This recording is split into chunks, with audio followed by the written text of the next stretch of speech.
Друзья, всем привет! У меня сегодня небольшая история, на мой взгляд, достаточно героичная, и небольшое объявление, ну или скорее большое. Начнем с истории.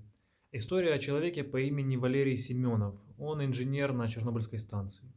И помните ситуацию, когда несколько раз перебивали высоковольтную линию, и на станции не было электричества, что грозило отключением хранилища ядерных отходов, Хоят так называемый. Там их несколько. Ну, и на двое суток топливо было, а потом оказалось так, что его нужно не на двое суток, а почти на неделю. И топливо откуда-то бралось, непонятно откуда. Так вот, я скажу вам, откуда оно бралось. Значит, этот самый Валерий Семенов, он фактически воровал топливо. Да, воровал. По ночам сливал топливо из солярку с цистерн у оккупантов для того, чтобы питать генераторы. Он сам об этом рассказал. И как бы, да, потом, между прочим, российское командование никак не комментировало этот. Ну, то есть я имею в виду, что оно никак не говорило, откуда взялось топливо. Оно не говорило, что типа топливо мы обеспечили и так далее. То есть считалось, что нашлись какие-то дополнительные хранилища, какие-то запасы этого, ну, солярки, этого топлива на станции. Но на самом деле его там было на двое суток, о чем я говорил еще давным-давно, тогда, когда все это происходило. Вот. И все это было в тайне, ну, то есть его такая вот подрывная, ну, я бы даже не сказал, подрывная, наверное, для оккупантов, потому что он же у них сливал топливо, и героическая деятельность в отношении Чернобыльской станции, вот, чтобы не допустить ядерной катастрофы и утечки ядерного топлива, вот, из-за отключения электропитания.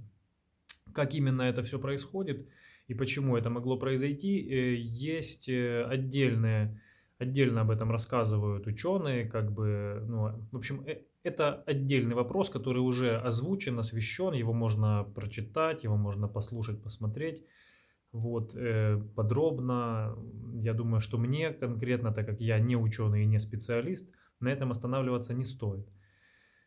Вот, а перейдем мы, да, еще от себя. Я, конечно же, хочу выразить огромную благодарность Валерию Семенову, как, ну, на мой взгляд, это абсолютно героический поступок, ну вот, потому что, ну, человек по ночам там ходил с опасностью и искал возможность для того, чтобы слить несколько, ну, там, канистр топлива, постоянно это делал. Вот, и это, на мой взгляд, это очень смелый и героический поступок, который он повторял, между прочим, неоднократно. Вот. Теперь перейдем к объявлению. Объявление заключается в следующем. Я думаю, для многих уже не секрет, что я написал книгу. Я начал ее писать еще год назад. Вот, собственно, в книге упоминается и война. Там, ну, на мой взгляд, их будет еще потом одна война, и то есть там это тоже упоминается. Вот, но сама она не о войне и не о войнах. Вот, как бы она, эта книга, это антиутопия про жизнь в России, ну, в районе 2030 года, 29-й, 30-й и дальше. И, естественно, у многих там каких-нибудь запутинцев, кремлеботов данное литературное произведение вызовет жгучее жжение в области пятой точки, но я думаю, что многим адекватным людям из России было бы интересно прочитать ну, книгу подобного жанра, антиутопия, как, например, и книгу Глуховского «Метро 2033» или книги Стругацких, тоже, ну, подобного рода, ну и других писателей. Это я к чему говорю, что, ну, что это как бы фантастика. Вот. И надо воспринимать соответствующее, но, конечно же, сказка ложь, а в ней намек добрым молодцам урок. И почему я это сейчас озвучиваю? Потому что было объявлено сегодня, Мария Захарова об этом говорила, это припадочная алкоголичка. Вот Володин тоже, этот гомосек, неадекват. Который, кстати, упоминается в моей книге. Между прочим, многие персонажи, действующие лица из российской элиты, это реально существующие люди. Хотя, опять же, все совпадения случайны. Говорю это, в общем, просто это говорю на всякий пожарный.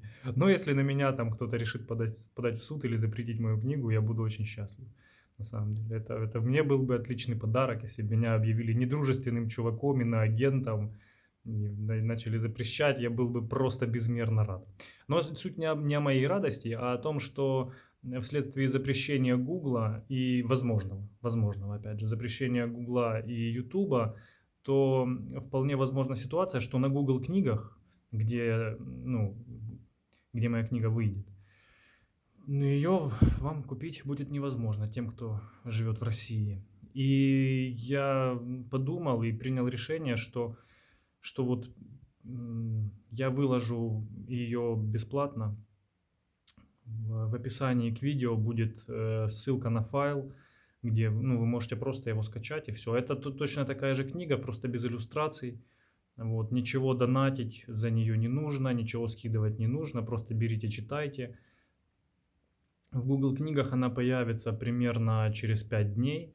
Вот, и в эти 5 дней вы можете ее бесплатно скачивать из, ну, собственно, из описания к данному видео по ссылке. Вот, так что приятного чтения и еще раз моя благодарность Валерию Семенову. Вот так. Слава Украине!